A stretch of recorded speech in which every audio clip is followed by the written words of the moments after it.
Bon, je refais un petit peu la chronologie, là. On a terminé première de la saison régulière. C'était aussi une première pour l'UQAM. La particularité de l'année dernière, c'est que quand on gagnait la demi-finale, parce qu'il y avait 2 places pour le Québec aux Canadiens, ça nous assurait d'être partie de la grande danse là, du mois de mars qu'on voulait absolument faire. Premier moment de joie a été la demi-finale contre Sherbrooke, où on les a gagnés 2-0, donc 3-0 chez nous, 3-1 chez elles le samedi. Il y avait vraiment une espèce de sentiment de mission accomplie, de dire non seulement on finit première de saison, mais là, on a le billet pour le championnat canadien. Fait qu'on a vraiment senti l'effervescence là, sur le banc avec le coaching staff. Là. Personne ne savait comment réagir. C'était la première fois que ça arrivait. Là, on voulait fêter, on voulait célébrer parce qu'on disait c'est jamais arrivé. C'était rempli d'émotions. Puis moi, pour ma part, ça a été tellement d'émotions que j'ai juste fait une chute de pression après l'événement-là. On pourra en parler aux filles. C'était quelque chose de vraiment spécial parce que les 2 équipes qui se rendent en finale se qualifiaient pour les championnats canadiens. Donc, une première étape à notre objectif était passée. Il fallait vraiment être sharp mentalement, puis vraiment savoir faire la coupure. OK, ça s'est passé, puis on passe au suivant. La fin de semaine suivante, autre enjeu, si on gagne la finale provinciale, ça nous assure un meilleur classement au niveau de la première confrontation.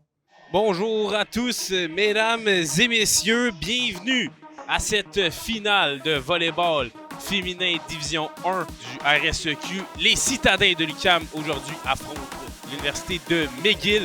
Bon match, mesdames et messieurs, c'est parti! On avait vraiment confiance en notre équipe pour aller chercher le premier match.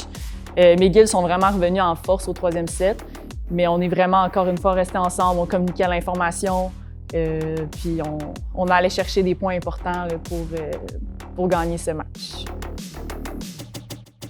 Fait qu'on a gagné ce premier match-là 3-0 lorsqu'on a reçu McGill. On les a visités chez elles. Elles ont été beaucoup plus coriaces. Là. C'était un match où tout aurait pu se passer. On a commencé très, je dirais, on retirait pas mal de l'arrière. Là. Ça a été un premier set assez difficile. Plein de facteurs. On était à McGill. Moi, j'avais jamais joué là-bas. C'est quand même sombre, c'est plus petit. Il y avait beaucoup de bruit. On s'entendait quasiment pas. C'est une finale. Il y a la pression. McGill a perdu hier. Là, ils sont chez eux. Ils ont tout à gagner. T'sais. Puis c'est le fun de vraiment juste revenir face à l'adversité puis dire peu importe ce qui arrive, là, c'était vraiment juste de jouer notre game puis de rester, de suivre le plan de match en fait. On avait un plan de match, on savait quoi faire. Après ça, je crois qu'on a juste décidé en équipe de... Une expression qu'on aimait beaucoup utiliser aussi, c'est on se fait un bouclier. Là. Dans le fond, il n'y a plus rien qui peut nous atteindre de quand on est dans notre petite bulle, quand on est ici. Puis on joue le meilleur volley qu'on peut jouer, puis on s'amuse. Là, je dirais que ça a été un petit déclic de on se prend, les filles, on se regarde, puis on est comme hey, pour vrai, c'est live, c'est ce qu'on attend toute l'année. On le change maintenant. C'est nous, c'est entre nos mains, c'est nous qui décidons comment ça peut aller. À ce moment-là, on s'est vraiment... on a mis le pied sur la pédale, on a mis pour accélérer, puis on est venu gagner le match à 2 points d'écart plus tard. Fait que je pense que ça nous a vraiment soulevés pour le reste du match. Puis on a sorti un 28-26 de mémoire au 2e set. Là. Puis là, on a senti vraiment que le vent avait tourné, qu'on avait pris un avantage sur le match, qu'on a gagné 3-1. La même effervescence que la victoire contre Sherbrooke, mais comme dire, OK, on va avoir un bon classement. Là.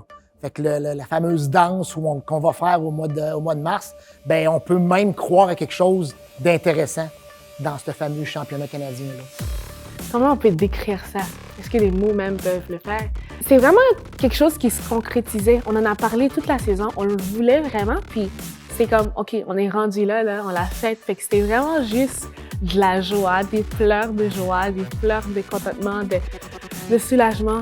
Ça me remet dans mes émotions, là. J'ai plein de frissons là, en ce moment. C'est vraiment ça, là. C'est comme si on vient de marquer l'histoire, toutes les émotions. Tu as travaillé tellement fort dans ta saison, c'est comme indescriptible là, de gagner là, la bannière que tout le monde veut. Donc c'est le fun après, tu es sur ça, ta médaille, tu es contente, tu attends ça. Tous tes proches savent que tu travailles pour ça depuis 5, 6 mois, même plus des fois. Donc je dirais que c'est vraiment le fun. Tu entends ton nom, ils te donnent ta médaille, puis ça concrétise le tout. Okay, tous les efforts que j'ai mis cette année, c'était pour ça, c'était pour ce moment-là. Puis là, je l'ai enfin dans le coup. Le travail n'a pas terminé, mais c'est tellement quelque chose que le programme courait après, que l'on sentait qu'on avait mis le pied sur quelque chose qu'on veut reproduire dans le temps là, et très prochainement. Donc après la finale, c'est un peu la même chose. On l'a gagné, on a la première place du Québec, on est super contents. Ça nous avantage pour un classement d'une équipe qui va être classée plus bas. Mais rapidement, on prend le repos, on recadre l'équipe. Et là, c'est des nouvelles équipes qu'on affronte, là, dans un nouvel environnement, dans quelque chose qu'on n'a jamais vécu avant. Là.